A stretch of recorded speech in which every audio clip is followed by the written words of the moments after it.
Alors bonjour à tous et bienvenue dans cette nouvelle vidéo. Donc aujourd'hui nous allons parler du cas des pervers narcissiques entre voisins. Donc si vous avez un voisin pervers narcissique, comment celui-ci ou celle-ci va-t-elle ou va-t-il se comporter? Eh bien c'est assez simple, généralement très vite ils vont en fait dépasser les bornes, c'est-à-dire que ce seront des personnes sans gêne, qui vont faire des choses qui vont vous énerver. Au départ ça va être des petites choses d'ailleurs, donc en fait généralement ils considèrent que tout leur est dû et donc ils vont prendre de la place sur le territoire. Donc ça veut dire que ce sont des personnes qui vont par exemple mal entretenir leur jardin qui est à côté du vôtre, qui vont garer leur voiture n'importe où, n'importe comment, qui pourraient se promener dans votre jardin, se promener chez vous, vous lancer des ordures, en fait crier très fort, prendre énormément de place dans l'environnement alors que ce n'est absolument pas leur place. Ce sont des personnes qui peuvent être très dérangeantes, donc généralement pas des personnes très polies,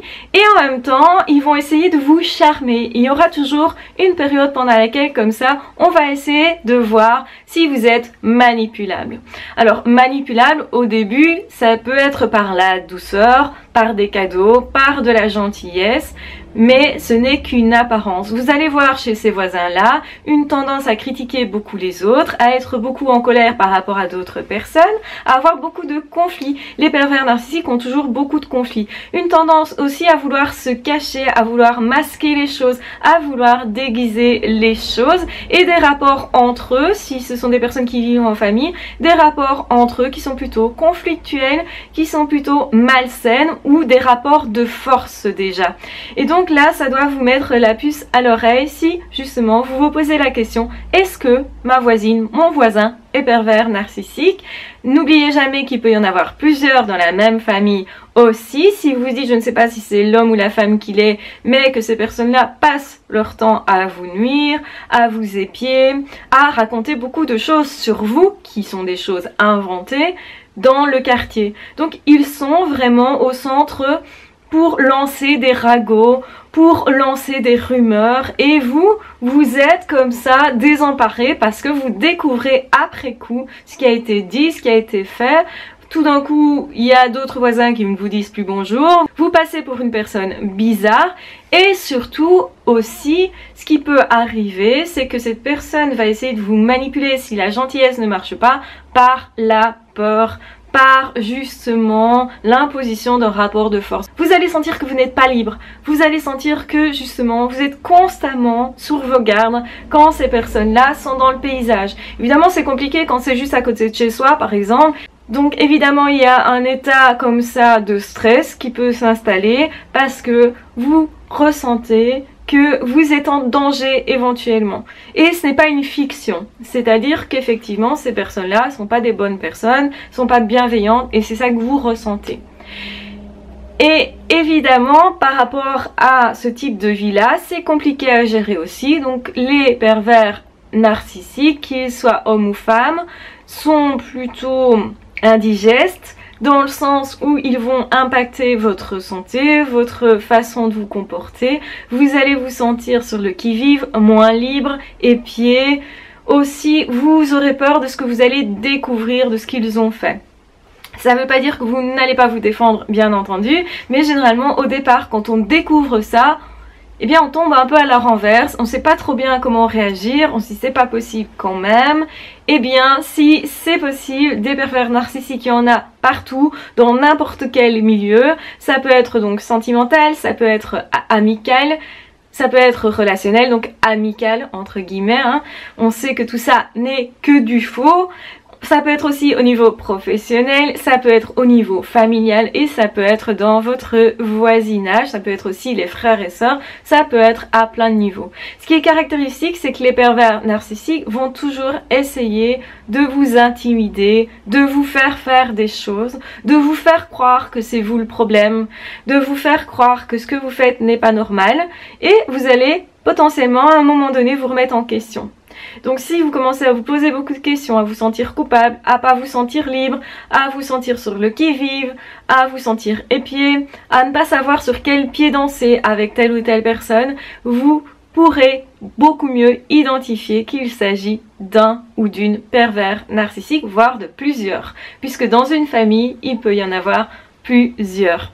Vous allez voir par exemple que quand ces personnes-là parlent avec leurs soi-disant amis, ils leur parlent comme à un chien, ou ils en parlent mal derrière leur dos. Il y a des bruits qui courent aussi sur eux, puisque ce sont des personnes qui vont médire beaucoup.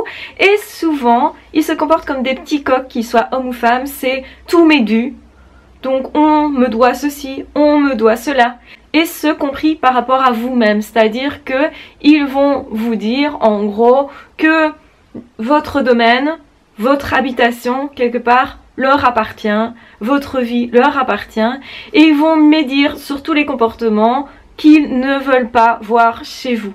Donc en fait, ils vont vous juger beaucoup, ils vont constamment faire des petites remarques. Alors, ça pourrait être des remarques vraiment déplacées, mais ça peut être aussi des petites remarques mine de rien. Ça peut être des petites remarques sur ce que vous faites dans votre jardin, des petites remarques sur comment vous êtes habillé, des petites remarques sur comment vous vous comportez avec vos amis, vos familles, des petites remarques sur qui vient chez vous, des petites remarques sur ce que vous êtes en train de manger. En fait, tous les actes quotidiens vont être critiqués, mis en lumière, et vous allez vous poser des questions que vous ne vous posiez pas avant. Il y a des choses que vous faites naturellement parce que c'est vos habitudes comme ça, elles ne sont pas malsaines particulièrement, elles vous conviennent tout à fait, mais comme l'autre l'a critiqué, vous allez commencer à vous poser des questions. Tiens, est-ce que je suis mal habillée, mal coiffée? Est-ce que mon comportement n'est pas normal avec mes invités? Ou est-ce que vraiment mes invités seraient des personnes pas très correctes, etc.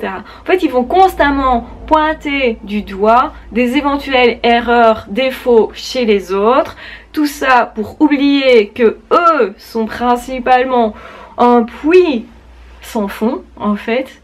Donc, où en réalité, ils n'ont pas de personnalité. Mais quand vous allez les voir, vous aurez une impression justement inverse, d'une personne imbue, d'une personne fière, d'une personne éventuellement charismatique, d'une personne peut-être même très sociale, alors qu'en réalité il n'en est rien. Généralement ce sont de fausses relations, vous allez découvrir que les personnes qui les invitent chez eux sont des personnes qu'ils connaissent à peine, que les personnes qui les invitaient avant ne viennent plus, que aussi au boulot ça dysfonctionne, qu'ils sont pas appréciés à gauche à droite, éventuellement qu'ils ne sont déjà pas appréciés dans le quartier. Donc de toute façon, creusez plus loin, allez voir plus loin et surtout ne restez pas seul parce que ce sont des personnes qui vont vous isoler. C'est-à-dire que ces personnes, par exemple, en critiquant les personnes qui viennent chez vous, vous aurez tendance à moins inviter des personnes parce que peut-être ça dérange vos invités d'avoir des remarques comme celle-là par vos voisins, ou parce que justement ils vont vous ennuyer après coup parce que vous avez invité des gens chez vous, ou parce que justement vous aurez vous des doutes sur les personnes que vous fréquentez. Donc vous allez vous isoler beaucoup plus. Non seulement vous allez vous isoler, mais aussi vous allez douter de ce que vous faites tous les jours, de comment vous vivez. Vous sentirez observé constamment et effectivement, ils vont vous observer beaucoup. Pourquoi? Pour avoir des infos sur vous. Parce que plus ils vont avoir d'infos sur vous, plus ils vont savoir comment vous attaquer. En fait, ils essayent de repérer ce à quoi vous êtes sensible. Donc la première chose aussi à faire, c'est quoi? C'est d'éviter de leur dire des choses. Ou de leur dire des choses qui ne sont pas vraies. Des choses qui ne vous correspondent pas du tout. Comme ça, eux, ils partent en croyant que ceci ou ceci, ça vous fait quelque chose. Et en fait, ils n'arrivent plus à vous blesser. Parce qu'ils tombent à côté, tout simplement. Et en même temps, ne les laissez pas faire parce que vous n'avez pas à avoir des règles qui sont dictées par d'autres personnes. Et bien entendu, vivre la danse c'est compliqué. Le mieux c'est de toujours veiller à ne pas avoir autour de soi des pervers narcissiques. Le mieux c'est de changer de milieu pour s'épanouir ailleurs, pour avoir une vie plus épanouie. En fait, ces personnes-là essayent toujours de casser ce qu'ils voient de brillant chez vous. Sûrement que vous avez plus d'argent qu'eux, ou vous le gérez mieux, ou vous avez de meilleures relations. Même si vous n'en avez qu'une, ben peut-être cette relation est réelle, donc forcément c'est meilleur qu'eux.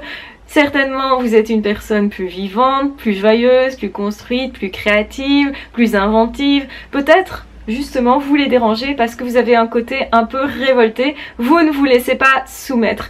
Et vous allez voir que par exemple les voisins qui vont dans leur sens, qui se laissent manipuler, qui se laissent soumettre, ces personnes-là vont sembler avoir moins de problèmes avec eux. Mais en réalité, ces personnes-là, elles subissent aussi. Donc il ne faut pas non plus être dupe des apparences. Peut-être que ces personnes-là se disent oh je veux pas de problème alors je vais faire dans son sens, je vais faire comme si tout allait bien alors qu'en fait ça va pas du tout, ils ne s'apprécient pas du tout. Mais peut-être aussi ces personnes-là sont dans les apparences pour justement essayer de ne pas trop envenimer, on va dire, les choses, alors que généralement la bonne solution c'est plutôt de se défendre vraiment, d'aller chercher des personnes à l'extérieur pour se défendre et mettre des limites. Si vous ne posez pas de limites à ce type de personnes, il est probable que ces personnes-là vont prendre leur aise, vont prendre des libertés que vous ne souhaitez pas. En fait, ces personnes-là vont être dérangeantes d'une façon ou d'une autre parce que leur but c'est ça, c'est de créer de l'inconfort, c'est justement de vous empêcher de vivre zen, de vivre bien, d'être à l'aise, etc.